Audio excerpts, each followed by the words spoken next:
بسم اللہ الرحمن الرحیم۔ السلام علیکم۔ ہلاکو خان اپنے گھوڑے پہ شان سے بیٹھا ہوا تھا۔ چاروں طرف تتاری افواج کی صفیں کھڑی تھیں۔ سب سے آگے ہلاکو خان کا گھوڑا کھڑا تھا۔ ہلاکو خان کے سامنے 3 صفیں کھڑی کی گئی تھیں جس کو آج ہلاکو خان نے قتل کرنا تھا۔ ان کے سر قلم کر دو، ہلاکو خان نے گرج کر کہا، اور جلاد لوگوں کے سر کاٹنے شروع ہو گئے۔ پہلی صف میں ایک کی گردن گئی، دوسرے کی گردن گئی، تیسرے چوتھے کی۔ پہلی صف میں ایک بوڑھا غریب کھڑا تھا اور موت کے ڈر کی وجہ سے دوسری صف میں چلا گیا۔ پہلی صف کا مکمل صفایا ہو گیا۔ ہلاکو خان کی نظروں نے اس بوڑھے کو دیکھ لیا تھا کہ وہ موت کے خوف سے اپنی پہلی صف چھوڑ کر دوسری صف میں چلا گیا تھا۔ ہلاکو خان گھوڑے پہ بیٹھا ہوا ہاتھ میں لیمو لیے اچھال کر اس سے کھیل رہا تھا اور لوگوں کے قتل کا منظر دیکھ کر اس کھیل سے خود کو خوش کر رہا تھا۔ جلادوں نے دوسری صف پہ تلوار کے وار شروع کیے۔ گردنیں آن کی آن میں گرنے لگے۔ جلاد تلوار چلا رہے تھے اور خون کے فوارے اچھل اچھل کر زمین پر گر رہے تھے۔ اس بوڑھے بابا نے جب دیکھا کہ دوسری صف کے لوگوں کی گردنیں کٹ کر اس کی باری بہت جلد آنے والی ہے تو وہ بھاگ کر تیسری صف میں کھڑا ہو گیا۔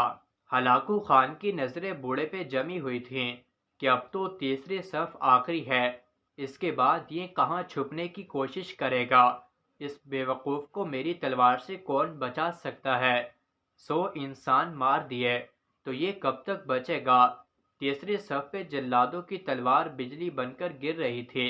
ہلاکو خان کی نظریں مسلسل اس بوڑھے پہ تھیں کہ کیسے وہ بے چین ہو کر موت کی وجہ سے بے قرار ہے۔ تیسری صف کی انسانوں کی گردنیں گر رہی تھیں۔ جلاد بجلی کی سی تیزی سے اس بوڑھے کے بابا کے پاس پہنچے تو ہلاکو خان کی آواز گرجی، رک جاؤ، اس کو ابھی کچھ نہ کہو۔ بابا بتاؤ، پہلی صف سے تم دوسری صف میں بھاگ آئے، جب وہ ختم ہوئی تو تم تیسری صف میں بھاگ آئے۔ بابا اب بتاؤ، پیچھے تو کوئی اور صف بھی نہیں، اب کہاں جاؤ گے؟ اب تم کو مجھ سے کون بچائے گا؟